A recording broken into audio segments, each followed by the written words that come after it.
production. As a part of Mr. McLarty's class project first semester, we created a website called Humans of Santa Clara to tell the story of homelessness in our community. Through this, I was able to meet a man named Mike. He was homeless, he was dirty, and he was even threatening at first. He even talked to himself in a crazy manner. Curiously, he told me not to take any photos of him, but nonetheless, my encounter with him was just an amazing experience, and it really allowed me to step out of my comfort zone. And this is the type of stuff that makes Mr. McLarty's class unique. You see, since our first days of schooling, we are taught history and how the great men and women of history shaped our lives today. And we learn about Christopher Columbus and how he first founded the Americas, or about George Washington and how he was a very influential founding father of our nation. And we aspire to become leaders like them. In fact, we learn about what other people did. But in Mr. McLarty's Christian Ethics and Social Justice class, we become a part of the doing. We seek to find a difference in other people's lives, and we seek to change their lives in a positive way, while also learning how to become a human being. We also learn how to become a human doing. Also, since our earliest days of schooling, since we were children, we are conditioned to think a certain way. We learn how to become like others and think like others, as if we're being brainwashed or indoctrinated into a certain way of thinking. However, in Mr. McLarty's class, you are no longer following footsteps.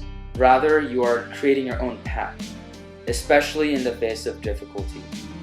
And this is the approach that my team tried to take when planning our breakout session on human rights and young homelessness in our society today.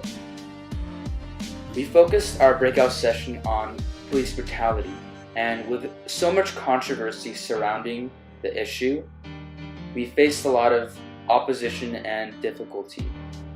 Many of the police officers we contacted were reluctant to share their opinions and views on an issue, and even our school was somewhat cautious in allowing a group of boys to present on an issue that could potentially vilify the entire police force. So when we approached the complex issue of police brutality, instead of approaching it from one perspective and building a story around it, we approached it from multiple perspectives. So while presenting on how police brutality can violate the human rights of innocent civilians, we also presented on how the person that the police officer approaches could perhaps be the last person they ever see, because that person that the police officer approaches could have a ready-to-fire weapon at disposal. And it was through these discussions and this breakout session that our team and our audience was really able to raise concern and talk about a serious issue.